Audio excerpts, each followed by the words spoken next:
प्राचीन काल में जब ब्रह्मा, वशिष्ठ और विश्वामित्र जैसे महर्षि अपने अपने कार्यों और तपों में अत्यंत प्रभावशाली और महान थे, तब गायत्री मंत्र का स्वरूप और उपयोग न जाने कितने रूपों में प्रचलित था। परंतु कुछ विवादों और असहमति के कारण तीनों महर्षियों ने इस मंत्र पर अलग अलग कारणों से शाप लगाया।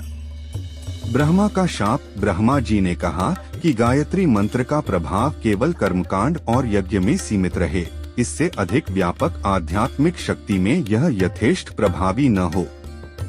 वशिष्ठ का शाप। वशिष्ठ जी ने घर और संसार के बंधनों में उपयुक्त होने के लिए मंत्र को सीमित कर दिया, जिससे यह व्यापक आध्यात्मिक मुक्ति में बाधक हो गया। विश्वामित्र का शाप। विश्वामित्र ने ऐसा शाप लगाया कि पूर्ण वेदों की संपूर्ण वेदनता गायत्री मंत्र में प्रकट न हो सके।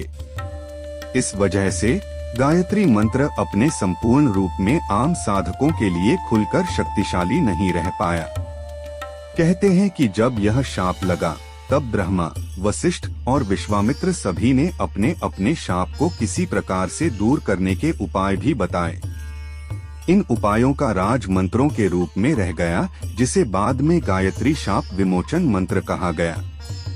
यह मंत्र और विधि मंत्र के शाप को दूर कर मंत्र की उज्ज्वल शक्ति को मुक्त करती हैं। इस विमोचन से साधक को गायत्री मंत्र की संपूर्ण आध्यात्मिक शक्ति मिलती है और ज्ञान, भक्ति, शांति के मार्ग खुलते हैं। यह कथा हमें यह भी बताती है कि कोई भी मंत्र या शक्ति पूर्ण रूप से प्राप्त नहीं होती यदि उसमें किसी प्रकार का बंधन या शाप हो। अपने गुरु और पुराने परंपराओं की पवित्रता का सम्मान करते हुए सही अनुष्ठान और ध्यान से ही वह शक्ति मुक्त हो सकती है।